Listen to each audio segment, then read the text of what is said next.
Hello! What's up mga ka-J-Vlog? Welcome ulit sa panibagong video, and for today's video, i-review natin ang isang napakasulit na iPad, which is the iPad 10th generation. Sulit pa ba siyang i-purchase ngayong 2025? Tara mga ka-J-Vlog, check natin.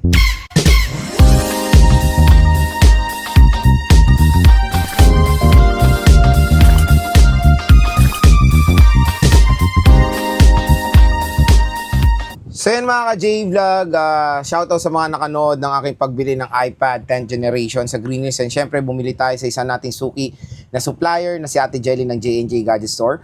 And kung interested kayo sa mga iPads, yung link ng kanyang Facebook page na sa description box. Pero meron pa tayo isang supplier na legit, si Ate Mayet ng CMB Gadgets, Stall XA07, second floor Green Hills, San Juan City. And of course, meron siyang permanent shop. Napakadami nilang brand new doon. Even 10th generation ay may available doon. Sa Kiniel Telecom, third floor V-Mall, Green Hills, San Juan City. Again, yung Facebook page nila ay nasa description box. I-click nyo na lang. So, medyo ano na tong iPad 10th generation. Panigurado magiging mas mabenta siya. Unang-una, dahil lumabas na yung iPad 11th generation. Ibig sabihin yan, bababa ang price ng 10th gen. Mag-phase out na yan, matik sa mga malls. At unti-unti na rin yan mawawalan ng brand new sa GH or sa gray market. Kaya hanggang ngayon, binagsak na yung presyo ng iPad 10th generation. Sobrang baba na lang. Usually, ang brand new neto na 256 ang lalaro sa 29 to 30,000 pesos. Yung 64 gig nasa 19 to 20,000 pesos for the brand new iPad 10th generation. So, quick trivia lang, si iPad 10th generation ay na-release nung year 2022. So to be exact, tatlong taon na tong device na to. At ang utak ng iPad 10th generation is the Apple A14 Bionic chip. So kumbaga, ang utak ng iPhone 12, 12 Pro, 12 Pro Max, and 12 mini ay pareho lang po dito sa iPad 10th generation. Pero kung itatrack nyo ang OS ng iPad compare sa iPhone, mas matagal pong nasosupport ng OS update ang mga tablet compare sa mga iPhones. Kasi ang tablet or iPads is bihira lang sila maglabas. Parang ngayon, di ba? 3 taon bago nag-release muna ang Apple ng panibagong iPad 11th generation compare sa 10th gen. Ang iPhone kasi every year naglalabas yan, kaya mas nawawalan sila ng OS support compare sa iPad. So yung iPad 11th generation, ng utak nyon is the Apple A16 Bionic chip. Ang utak ng iPhone 14 ang utak ng iPhone 14 Pro and 14 Pro Max ay matatagpuan natin sa iPad 11th generation. So yun, focus tayo dito sa iPad 10th gen. Meron din silang mga pre-love dito kay Ate Jelly or kay Ate Mayet. Ang pre-love ng 256 usually naglalaro ang price niyan sa 27,000 pesos. Pataas. Hindi natin, yun yung range niya, 27,000. Hindi sila nagkakalayo ng price sa brand new. Kasi usually yung in-offer din na iPad 10th generation sa supplier natin sa Green Hills, sobrang kikinis. Meron pa nga good as brand new, not activated, open box yung mga ganyan. Napaka kikinis sa mga 10th gen dyan. And napapansin ko na parang ito rin karamihan na gino-go-to ng consumers, lalo na sa mga younger generations or yung mga students. Mas piniprefer nila yung 10th gen compare sa 9th gen, even sa Air and Pro. So kasi ito syempre budget budget tablet. Kumbaga all-rounder tong device na to. Pwede siya for gaming, pwede siya for productivity using the Apple Pencil. And of course, pwede kayo manood dito for moviegoers, social media, lahat pwede natin magawa sa tablet na to. Na kumbaga mas mura siya. Kung wala kayong budget sa iPad Air or even sa Pro, so meron kayong option to go na budget na mabilis din naman ang mo offer na chipset. So si iPad 10th generation, napakalaki ng display niyan, 10.9 inches. 10.9 inches liquid retina IPS LCD display. So ang display ng iPad 10th gen at iPhone 11 ay pareho, liquid retina. And again mga ka-J-Vlog, ang support ng Apple Pencil dito is the Apple Pencil first generation. And nag-offer naman na rin si Apple ng Type-C na version ng Apple Pencil first gen. And ito kumbaga is yung complete redesign ng iPad. Kasi syempre doon sa kanyang predecessor, yung pa yung old school na 9th gen na merong home button at yung merong malaking bezel. So, meron din tayo niyan, bumili na rin tayo niyan kay Ate Jelly, i-review rin natin yan, so stay tuned. So, dito sa 10 Gen, i-game test natin further itong device na to. So, when it comes sa performance, napaka-solid. Nakapaglaro ako dito sa device na to at no hiccups. Ang ganda, sobrang smooth. Magaan din naman ng 10 Gen, lalo-lalo na of course pag walang case. Pero mas piniprefer ko siguro maglagay ng case dito, jelly case. Lalo-lalo pag maglalaro ako or manonood. Pero iba, kinukonsider din yung flip case, yung may stand, para for more convenient. Para mas convenient. And pwede nyo rin to kabitan ng keyboard. Meron din siyang pin sa gilid for the Apple keyboard. Pero pwede nyo rin silang gamitan ng third-party keyboard na available din of course sa in-offer natin mga tindahan. And when it comes sa camera, ang lupit ng camera nito, 12 megapixel single rear camera, pero sa rear is support ng 4K video recording. So grabe, tablet na nag-offer ng 4K, which is ano naman din yan, okay na feature. Pero when it comes sa front-facing camera, hindi siya support ng 4K, Full HD 1080p. So again, when it comes sa camera ng tablet, usually talaga ginagamit yan. More on video calling, mga ganyan. Pero for consumer wise na diyan kayo magte-take ng photo pag mamamasyal kayo, siguro bibihira lang gumagamit ng iPad pag namamasyal or yan talaga yung main primary camera nila. Kasi sobrang laki at sobrang naka-zoom yung subject when it comes sa iPad. So kung makapansin nyo, when it comes sa camera ng mga tablet, hindi maganda yung quality. Pero dito sa iPad 10 Gen, maganda. 12 megapixel din makikita rin natin sa mga iPhone 12, iPhone 13. Lahat ay 12 megapixel, even the front-facing camera. So maganda rin naman yung photo quality na mamaya magpapakita ko ng photo samples ng iPad 10th generation and even video samples. Ang isa pang malupit sa iPad 10th generation, is apat ang speakers niyan. Quad stereo speakers ang mapoprovide ng device na to. Dalawa sa taas at dalawa sa baba. So biruin mo, kahit mo matakpan mo yung speaker niya sa baba, meron pa rin lumalabas na sound sa taas. So, immersive sound din na mapoprovide ng iPad 10th generation. And quick reminder lang, ang iPad 10th generation is not laminated display.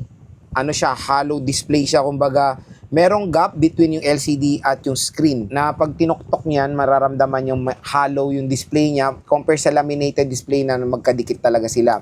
So, mas maganda of course yung laminated display for more precision sa Apple Pencil. Kumbaga, pag magsusulat kayo sa laminated display na makikita sa Air and Pro, compare sa 10th Gen, mapapansin nyo na mas maganda ang pagsulat sa Air at sa Pro. Na which is yun din na nakakalungkot na hanggang ngayon sa mga budget iPads is still old school pa rin yung display na ino-offer nila. Old school na kasi yung display na ganyan yung hollow. Usually kasi talaga laminated ng ino-offer ng mga iPads, lalo na yung mga very expensive. So sana, I don't know yung 11 Gen kung laminated na yan or hollow kasi syempre hindi pa naman natin nakikita. Pero for me, malakas ang kutob ko, hollow pa rin yan. Na I think yan na rin naman ng last iPads ngayon na merong na hollow display sa mga budget. iPad mini ngayon naka-laminated na rin, Air and Pro.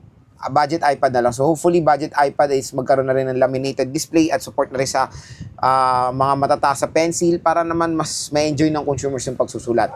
Pero dito sa iPad 10th Gen, nakapaggamit naman ako ng Apple Pencil, iba talaga yung experience pag ginagamit mo yung pencil ng Pro. Sobrang magkaiba sila ng experience. Pero syempre, malaking tulong din ng Apple Pencil sa productivity ng mga students, lalo na pag gagamitin nila sa iPad 10th generation. Usapang battery, yes, makunat din naman kahit papaano yung battery ng iPad 10th generation, pero nakakagulat lang na mas maliit yung battery capacity nito compare sa mga older iPads, compare the iPad 6 Gen na may 8.8 battery.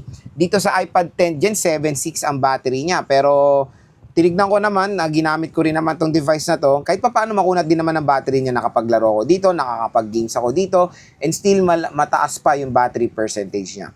So yan din ang isang habulin nyo or gagamitin nyo sa iPad is of course yung kanyang napakatagal or napakakunat na battery. Po nating iPad 10th generation sa Green Hills, kung makikita nyo naman napakakinis pa ng iPad na to. Ayan. So, meron nga siyang single rear camera system at ito yung iPad 10th generation na budget meal.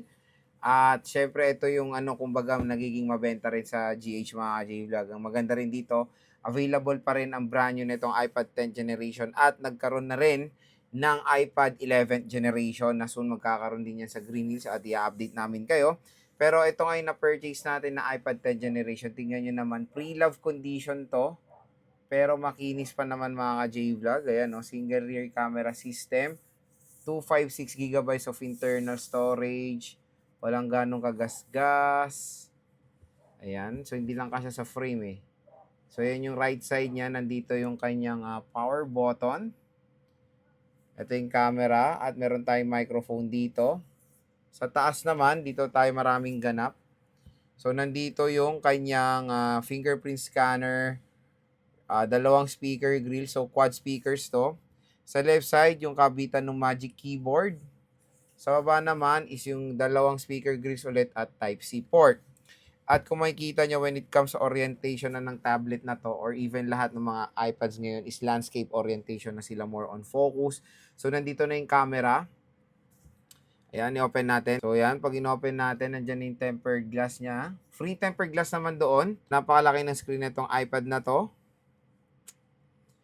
At yun nga, wala pong battery health ng mga iPads, kaya tinitrio tool sila. Doon natin makikita yung battery health ng iPads nyo. Pwede naman yan. So, ito yung sinasabi ko sa inyo when it comes sa ibang video ko.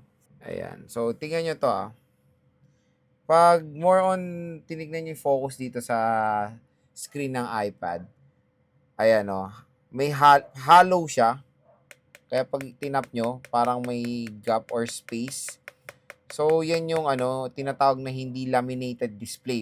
Yung LCD at yung screen ay may gap.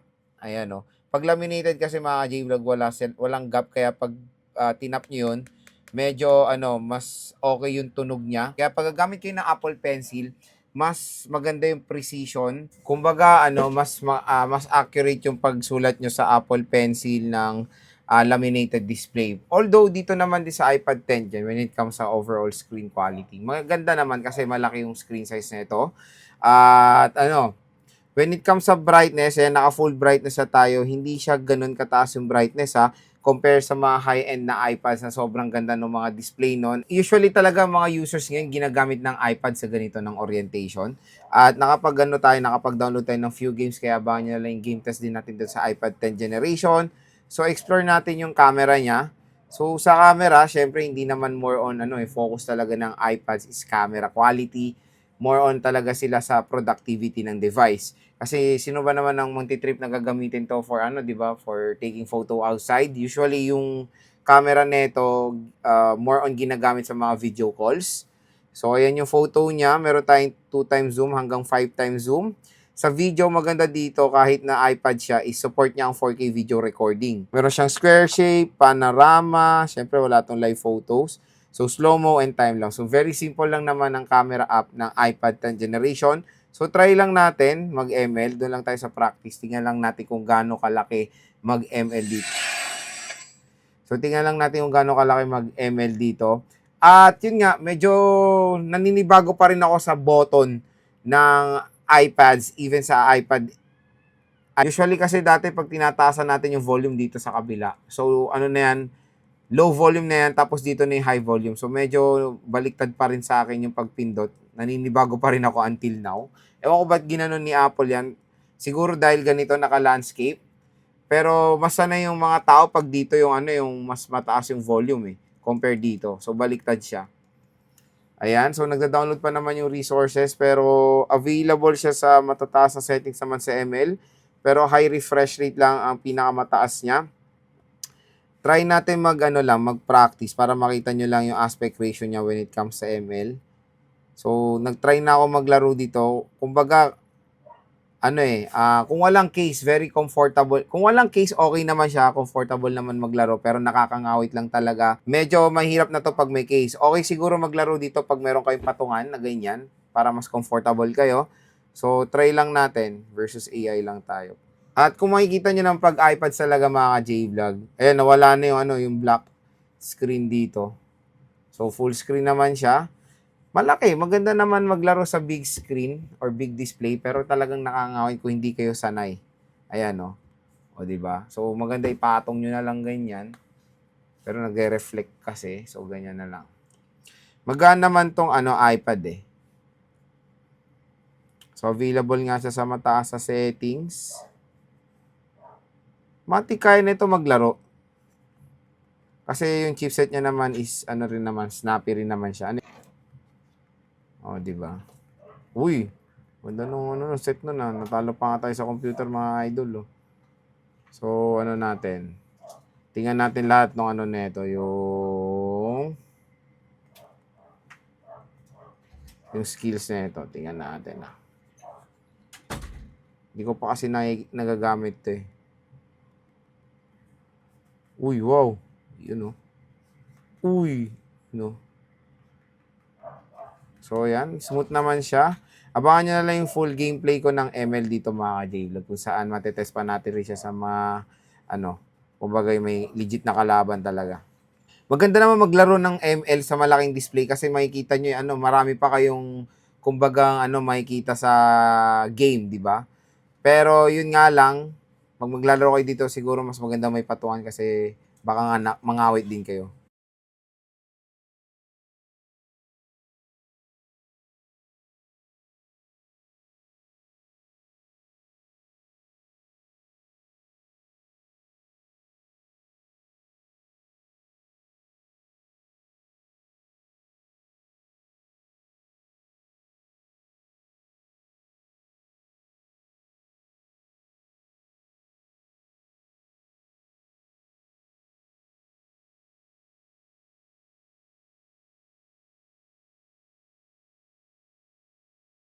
So, video sample, rear camera of the iPad 10th generation. So, ang pinaka-max na resolution naman nito is 4K resolution. Maganda yun sa tablet, may 4K res. So, ito yung quality ng rear niya. Gamit natin Full HD 1080p at 60 FPS. So, when it comes sa pag-video sa iPad, syempre mas parang naka-zoom yung subject natin. Ayan. Mas wider siya, syempre. Pwede tayo mag-zoom hanggang 2 times. Hanggang 3 times digital zoom tayo dito sa iPad 10th generation. So video sample, ayan, front-facing camera of the iPad 10th generation. So resolution natin is Full HD 60. So pag mag-video kayo sa iPad, pag gagamitin nyo to pang vlog, kailangan naka-stretch out yung kamay nyo. And yun, wala namang ganong gumagamit to pang vlog no, pang mga video. Bibihira lang kasi napakalaki. So, perfect talaga camera nito for video calling and yun, pang video calling lang talaga. Pero okay naman in fairness. Camera niya, outdoor quality. So yun mga ka-J-Vlog, ang ating review dito sa iPad 10th generation ng pinaka main question load. Sulit ba i-purchase ang iPad 10 Gen? Definitely mga ka-J-Vlog, napakasulit na itong device na to. Lalo-lalo na ngayon may brand new pa siya, mas mura na siya compare sa mall, dun sa gray market or sa in-offer nating shop sa green. Sobrang mura nila. Even nag-offer din sila ng mga pre-lab na bagsak presyo na sobrang ganda ng mga condition. Tulad na lang ng binili natin na to na iPad 10th generation. Napakakinis, ang ganda pa ng condition. I think yung pre-love nito naglalaro sa 24 to 25. Ganyan yung mga range niyan na 256. Pwede naman kayo mag-PM sa official store nila sa Facebook. Yung link niya nasa description box. Maganda tong i-recommend tong iPad 10th generation kung naghanap kayo ng isang iPad na all-rounder. Pwede, may enjoy nyo manood, may enjoy nyo maglaro. Maganda siyang gamitin for productivity sa school, gumagawa ng presentation, magta-type din, or gumawa ng mga documents. Gamitin for social media, syempre, di ba? Sino ba naman ang ayaw? Sobrang laki ng ng gagamitin yung device for social media. And syempre mga ka-J-Vlog, may enjoy nyo rin yung speakers nito. Sobrang lakas. At again, the Apple A14 Bionic chip na matatagpuan sa iPad 10th generation. Sobrang tagal pa po ng lifespan ng device na to. So matagal nyo magagamit to. Pang matagalan pa itong iPad 10th Gen dahil kakalabas pa lang ng successor niya, the iPad 11th generation. Kung makuha nyo ng mas mura itong iPad 10th Gen, panigurado, sulit na sulit yung device na yan.